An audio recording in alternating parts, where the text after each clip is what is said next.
ಅವರು ನಾನು ಹೇಳ್ಬೇಕಂದ್ರೆ ಮತ್ತೆ ಅದನ್ನೊಂದು ಸಮಸ್ಯೆ ಆಗುತ್ತೆ. ಆದರೂ ಕೂಡ ಹೇಳ್ತೀನಿ ನಾನು, ಯಾಕಂದರೆ ರಾತ್ರಿ ಹುಟ್ಟಿದ್ದಂಥದ್ದಲ್ಲ.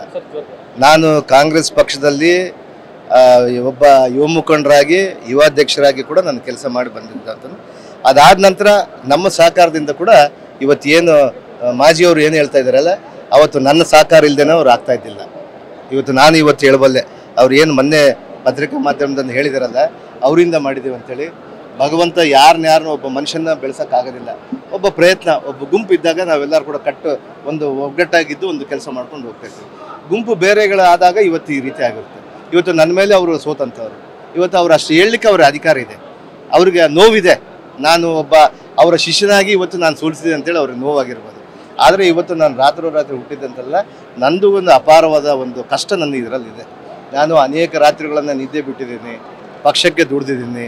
ಯಾವ ಪಕ್ಷದಲ್ಲಿದ್ದು ಕೂಡ ಆ ಪಕ್ಷವನ್ನು ಬೆಳೆಸ್ಕೊಂಡು ಬಂದಿದ್ದೀನಿ. ಅದಾದ ನಂತರ ನಾನು ಸ್ವತಂತ್ರ ಅಭ್ಯರ್ಥಿಯಾಗಿ ಕೂಡ ನಾನು ಗೆದ್ದು ಬಂದಂಥ. ಅದಕ್ಕೆ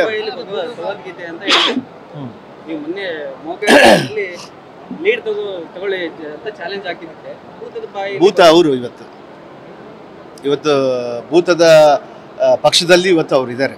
ಇವತ್ತು ಇಡೀ ದೇಶವನ್ನೇ ಒಂದು ಹಾಳು ಮಾಡೋಂಥ ಒಂದು ಪಕ್ಷದಲ್ಲಿ ಅವರು ಒಂದು ಬೇರೆ ಪಕ್ಷಗಳನ್ನು ಮಾಡಿಕೊಂಡು ಅಲ್ಲಿ ನಿಂತು ಅಲ್ಲಿ ಗೆದ್ದು ಅದಾದಮೇಲೆ ಬೇರೆ ಪಕ್ಷಗಳಿಗೆ ಹೋಗಿ ಅವರು ಇವತ್ತು ಮತ್ತೆ ಒಂದು ಪಕ್ಷದಲ್ಲಿ ಸೆಟ್ಲ್ ಆಗಿದ್ದಾರೆ. ಇವತ್ತು ನಾವು ಭೂತಗಳು ಆಗಲಿಕ್ಕೆ ಸಾಧ್ಯ ಇಲ್ಲ. ನಾವು ಇರೋದನ್ನು ಇದ್ದಂಗೆ ಹೇಳಿದ್ರೆ ಎದ್ದು ಬಂದು ಒದ್ದಂತ ಬಸವ ಅಂದಂಗೆ ಆಗೈತೆ. ಇವತ್ತು ನಾವು ಇದ್ದಿದ್ದನ್ನು ಇದ್ದಂಗೆ ಹೇಳಿದ್ವಿ. ಇವತ್ತು ಅವರ ಕಾರ್ಯವೈಖರಿ, ಅವರ ಪ್ರವೃತ್ತಿ, ಅವ್ರು ಯಾವ ರೀತಿ ಮಾಡಿದ್ರು, ನಮ್ಮ ಭಾಗದಲ್ಲಿ ಅನೇಕ ಜಗಳಗಳು ಇಟ್ಟರು, ಅವನ್ನೆಲ್ಲ ಕೂಡ ನಾವು ನಿಜ ಹೇಳಿದಾಗ ಈ ರೀತಿಯಾದಂಥ ಉತ್ತರಗಳು ಬಂದೇ ಬರುತ್ತೆ. ಅದೇನಿಲ್ಲ, ನಾವು ಅವನ್ನೆಲ್ಲ ಕೂಡ ಸಹಿಸ್ಕೊತೀವಿ. ಅದರಲ್ಲಿ ಮುಖ್ಯವಾಗಿ ನಾವೆಲ್ಲರೂ ಕೂಡ ಒಟ್ಟಾಗಿ ಇವತ್ತು ನಾನು ಬೆಳೆದು ಬಂದಿದ್ದು ಕಾಂಗ್ರೆಸ್ ಪಕ್ಷದಲ್ಲಿ ಬೆಳೆದು ಬಂದಿದ್ದೀನಿ, ಶಾಸಕನೂ ಆಗಿದ್ದೀನಿ. ಇವತ್ತು ನನ್ನ ಮಂತ್ರಿನೂ ಮಾಡಿದ್ದಾರೆ. ನಮ್ಮ ಜವಾಬ್ದಾರಿ ಒಂದೇ ಇದೆ. ನಾವು ಇದಕ್ಕೆಲ್ಲ ಕೂಡ ಯಾವುದಾದ್ರೂ ವಿಚಾರಗಳಿಗೆ ನಾವು ತಲೆ ಕೆಡಿಸ್ಕೊಳ್ಳೋದಿಲ್ಲ.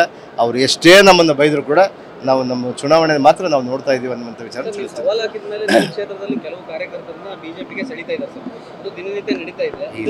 ಎಲ್ಲಿ ಕೂಡ ನಮ್ಮ ಕಾರ್ಯಕರ್ತರು ಯಾರು ಕೂಡ ಆಗಿಲ್ಲ. ಅವ್ರ ಕಾರ್ಯಕರ್ತರಿಗೆ ಅವರು ಆಹಾರಗಳು ಹಾಕ್ಕೊಂಡ್ರು, ಅವ್ರ ಕಾರ್ಯಕರ್ತರಿಗೆ ಹಾಕ್ಕೊಂಡಿದ್ದಾರೆ. ಅದನ್ನು ಸಿರಿವಾರದಲ್ಲಿ ನಾನು ನೋಡಿದೆ. ಅವರೆಲ್ಲ ಕೂಡ ಬಂದಿದ್ರು, ನಮ್ಮ ಜೊತೆಗೆ ಬಂದಿದ್ರು. ಅಣ್ಣ ನಾವು ದಾರಿಯಲ್ಲಿ ಹೋಗ್ಬರ್ತಾ ಇದ್ರೆ ಬಂದವ್ರು ಫೋರ್ಸ್ ಮಾಡಿ ಹಾಕ್ಬಿಟ್ರಣ್ಣ, ನಾವು ಮತ್ತೆ ತೆಗಿತೀವಿ, ಮತ್ತೆ ಪ್ರೆಸ್ ಮೀಟ್ ಮಾಡ್ತೀವಿ ಅಂತ ಹೇಳಿದ್ರು. ಆದರೂ ಕೂಡ ಆತಂಕಕ್ಕೆ ಯಾವ ಒಳಗಾಗ್ಬೇಡ್ರಿ ಅಂತ ಕೂಡ ಹೇಳಿದ್ವಿ ನಾವು. ಯಾವುದು ಕೂಡ ಅವ್ರ ಪಕ್ಷದಲ್ಲಿ ಇದ್ದಂಥ ಒಂದು 10 ಹುಡುಗರನ್ನ ಸೇರಿಸ್ಕೊಂಡು ಹೋಗ್ತಾ ಇದ್ದಾರೆ ಅವರು.